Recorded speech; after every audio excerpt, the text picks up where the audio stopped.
সিমি কিচেনে সবাইকে নমস্কার জানাই। আজকে রান্না করব ডিমের পোচ করে তরকারি। এখানে আমি কেটে নিয়েছি পেঁয়াজ, রসুন, কাঁচা লঙ্কা, আদা কুচি, টমেটো কুচি, এখানে আলু কুচি করে নিয়েছি। কিভাবে রান্না করব ভিডিওটি সম্পূর্ণ দেখতে থাকো। ডিমের জন্য আমি একটু তেল দিয়ে দিয়েছি। ডিমটা পোচ করে তরকারি করব।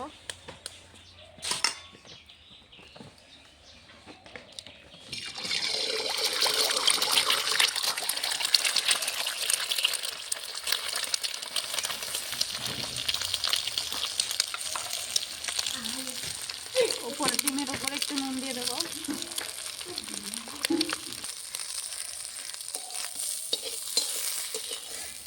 আমি ডিমের পোচটা এভাবে করে নেব। সবগুলো পোচ আমি এভাবেই করে নেব।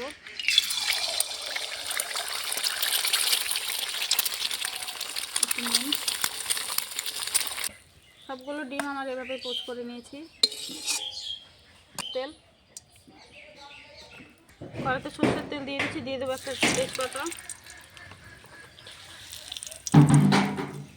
গোটা জিরে।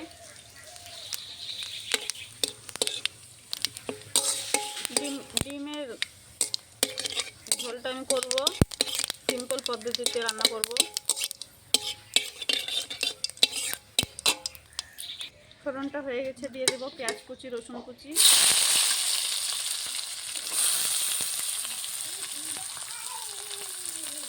বাটনা করে রান্না করব না। দিয়ে দেবো আদা কুচি, কাঁচা লঙ্কা কুচি,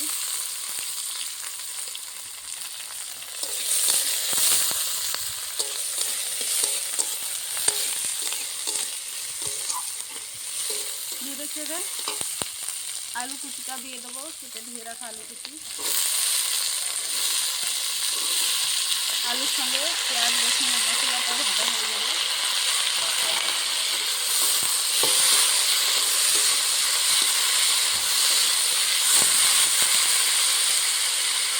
দিয়ে দেবো সামনে নুন, হলুদ দেবো। ভালো করে নেড়ে চেড়ে ঢাকনা দিয়ে চাপা দিয়ে দেবো। ঢাকনাটা খুলে নেড়ে চেড়ে আলুটা সেদ্ধ হয়ে গেছে।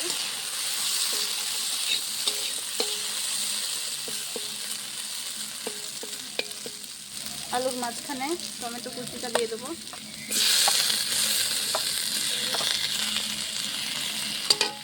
টমেটো কুচির উপরে সামান্য একটু নুন দিয়ে দেবো।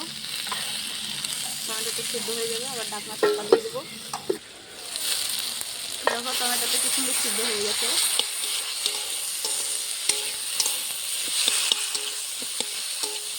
আলুটা এরকম করে নেব।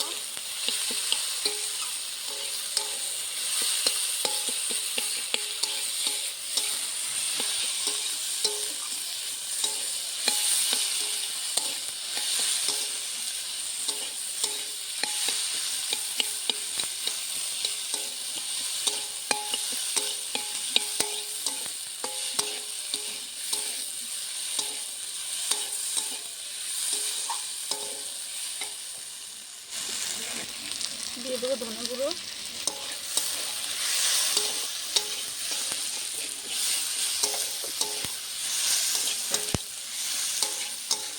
আর একটু ভাজা ভাজা করে জল দিয়ে দেবো।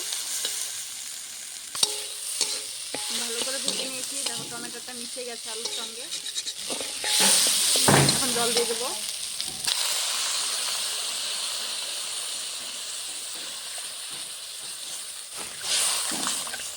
ফুটে উঠলে ডিমটা দিয়ে দেবো। ঝোলটা ফুটে উঠেছে, আলুটাও গলে গেছে। ভেজে রাখা ডিম পোচগুলো দিয়ে দেবো।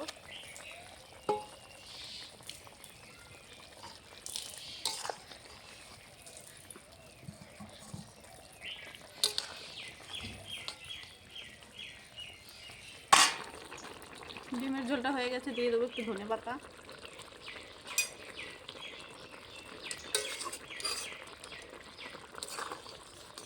এখন নামিয়ে নেব।